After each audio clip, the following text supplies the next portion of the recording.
Hi అండి, అందరూ బాగుండాలి, అందులో నేను ఉండాలి. మీ అరుణ. ఇప్పుడు నేను చెప్పే టాపిక్ వచ్చేసి నేను చేసిన పొరపాటు ఎవరూ చేయకండి. నేను చేసిన పొరపాటు ఎవరూ చేయమాకండి. అవునండి, ఇప్పుడు ప్రతి ఒక్కళ్ళం కూడా మనం అందరం కూడా యూట్యూబ్ స్టార్ట్ చేస్తున్నామండి. తెలిసి కొంత, తెలియక కొంత. యూట్యూబ్ అయితే మాత్రం పూర్తి అవగాహన మనకు లేకుండానే మనం యూట్యూబ్లో దిగిపోతున్నాం. ప్రతి ఒక్కళ్ళు కూడా రీల్స్ చేయడం, పోస్ట్ చేయడం, వ్యూస్ వస్తున్నాయి కదా అని అనుకుంటున్నాం. కానీ ఏం జరుగుతుంది, నేనేం నష్టపోయాను అన్న విషయాన్ని ఈరోజు ఖచ్చితంగా మీ ముందు పెడుతున్నానండి. నా ఛానల్ని అయితే సబ్స్క్రైబ్ చేసుకోండి, లైక్ చేయండి, షేర్ చేయండి, కామెంట్ చేయండి. మ్యాటర్లోకి వచ్చేస్తున్నానండి. ఒకసారి ఆ పదమా అయితే నేను చేసిన పొరపాట్లండి. వీడియో చేయడం, పోస్ట్ చేయడం, వ్యూస్ వస్తున్నాయి కదా అనుకున్నానండి. కానీ ఏం జరిగింది అన్న విషయాన్ని మీ ముందు ఉంచుతున్నానండి. ఇప్పుడు వీడియో చేయడం, వ్యూస్ రావడం గొప్పేం కాదండి. మనం ప్రతిదీ, కనిపించే ప్రతిదీ కూడా వీడియో చేసేస్తాం అన్నమాట. ఆ పొరపాటే నేను కూడా చేశాను. దారే పోయే ప్రతిదాన్ని కూడా మనం వీడియో చేయడం, పోస్ట్ చేయడం, యూట్యూబ్లో స్టార్ట్ చేయడం. అలా మనకి పెరగడమే తప్పితే, పిల్లలు కనుక స్కూల్కి వెళ్తే క్లాసెస్ పెరుగుతాయి చూడండి, 2వ తరగతి, 3వ తరగతి, 4వ తరగతి లాగా. అలాగే మనకి 1K 3K వీడియోస్ పెరగడం, సంఖ్య పెరగడమే తప్పితే ఉపయోగం మాత్రం ఏమి ఉండదండి. ఇది నాకు కేవలం నా దగ్గరికి వచ్చినాక నాకు అనుభవంతో తెలిసిన విషయం ఏంటంటే, యూట్యూబ్లో ఏదైనా మనం చేసేటప్పుడు మన టాలెంట్ని ఉపయోగించాలండి. మనం ఉన్న క్రియేటివ్ని ఉపయోగించి మనం చేసేది ఎలా ఉంది, ఏం చేస్తున్నాం, అసలు దేన్ని మనం యూట్యూబ్లో పోస్ట్ చేస్తున్నాం అన్న అవగాహన తెలుసుకొని ప్రతి ఒక్కళ్ళు సరే. ఎందుకంటే నేను నష్టపోయినట్టు ఎవరూ నష్టపోకూడదండి. నేను చాలా పోస్ట్ చేసేసాను. దాదాపు 1.4K వరకు అండి చేశాను. వ్యూస్ బాగా ఎక్కువగా వచ్చాయి.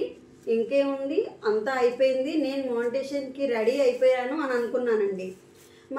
మీకు ఐడియా ఉందా, యూట్యూబ్లో మాధురి గారండి, తను ప్రతిరోజు కూడా, అంటే ప్రతిరోజు కాదు, వీడియో పోస్ట్ చేసినప్పుడల్లా చెప్తారు, చాలా జాగ్రత్తగా ఉండండి, చాలా జాగ్రత్తగా చెయ్యండి, కంటెంట్ని ఇవ్వండి అని చెప్తారు.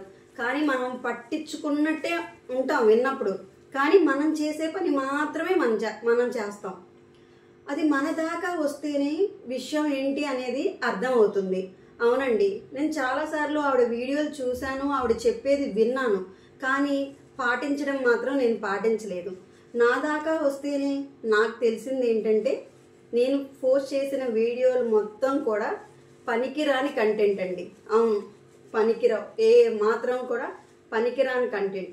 ఏంటంటే 1000, 1100, 1200 అలా ఆ సంఖ్యలో పెరగడం తప్పితే వాటి మూలాన ఏ మాత్రం కూడా ఉపయోగం లేదండి. మరి మనం ఇంత కష్టపడి ఉపయోగం లేని వీడియోలు చేసి బాధపడే కన్నా మనం ఆలోచించుకోవాల్సింది ఏంటంటే, మనం చేసే ముందు మనం ఏం చేస్తున్నాం, మనం చేసే దాంట్లో ఏం కంటెంట్ ఉంది, మనం యూట్యూబ్కి ఏమి ఇస్తున్నాం. యూట్యూబ్ ప్రతి క్రియేటర్ని కూడా ప్రోత్సహిస్తుంది. కాబట్టి మనం చేసేది చాలా జాగ్రత్తగా చేయాలని నాకు అనుభవపూర్వంగా అర్థమైందనమాట. నేను చెప్పేది ఏంటంటేనండి, ఇప్పుడు సపోజ్ మనం కుకింగ్ ఛానలే తీసుకుందామండి. మనం ప్రతిదీ కూడా కుక్ చేసేటప్పుడు కుక్ చేసే విధానాన్ని, కట్ చేసి అన్నీ కూడా మనం వీడియో తీసుకొని పోస్ట్ చేస్తే యూట్యూబ్లో ఎక్కడికి పోదండి. అలా కాకుండా మనం జరిగిపోయి మొత్తం వండేసిన వాటిని ఫోటో తీసుకొని, వీడియో తీసుకొని ఒక సాంగ్ ప్లే చేసి అది వేస్ట్ అండి. ఏదైనా సరే కష్టపడితేనే ఫలితం ఉంటుంది అన్నది మాత్రం ఖచ్చితంగా చెప్తానండి. అలా నా ఛానల్లో నేను చాలా నష్టపోయానండి. 1.4K వీడియోస్లో నావి 1000 కూడా రాలేదండి. 950 వీడియోస్ మాత్రమే పనికొచ్చాయి. అంటే చూడండి ఎన్ని వీడియోలు వేస్ట్ అయిపోయినాయో అర్థమవుతుంది. అది మనకి చాలామంది అండి, నేను చూసే వాళ్ళల్లో కూడా చాలామంది తెలియదండి. ఇప్పుడు మనకి సబ్స్క్రైబర్స్ ఉంటారు, మనం అనుకుంటాం చూస్తారు కదా అని, కానీ వ్యూస్ రాకపోయినా వేస్ట్ కదండి. మనం ఆ వీడియో చేసి మనకి ఏమిటి ఉపయోగం? మనం ఏదైనా సరే కష్టపడి నీట్గా కంటెంట్ ఏదైనా సరే ఒక కంటెంట్ ఇస్తే మాత్రం యూట్యూబ్లో ఎక్కడికి పోదండి. అది నేను ఖచ్చితంగా నాకు అనుభవంతో చెప్తున్నాను అనమాట. నాలాగా ఎవరు మరి నష్టపోకూడదని నేను ఈ వీడియో తీస్తున్నాను. వీడియో కనుక నచ్చితే లైక్ చేయండి, కామెంట్ చేయండి, షేర్ చేయండి, బెల్ ఐకాన్ చేయండి.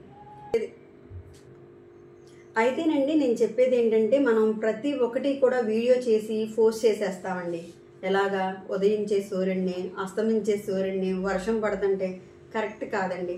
మనం ఏదైనా కష్టపడి ఒక క్రియేటివ్ చేసి ఆ క్రియేటివ్ని యూట్యూబ్కి అందించగలిగితేనే మనం సక్సెస్ అనే దాన్ని పొందుకోగలుగుతాం.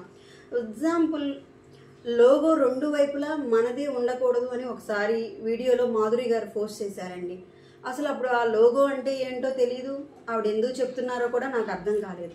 నా దాకా వస్తేనే నాకు అనుభవం అయింది. మీరు కూడా మరి ప్రతిదీ తెలుసుకుంటారని నేనైతే ఈ వీడియో చేస్తున్నాను. మరి 1400 వీడియోల్లో నుంచి నేను దాదాపు 500 వీడియోల వరకు డిలీట్ చేశాను. మరి నా వాచ్ టైం తగ్గిందా, వ్యూస్ తగ్గాయా తెలుసుకోవాలని అనుకుంటే ఖచ్చితంగా మీరు పార్ట్ 2లో చూడండి. నేను మరొక వీడియో చేసి మీ ముందు పెడతాను. లైక్ చేయండి, సబ్స్క్రైబ్ చేయండి.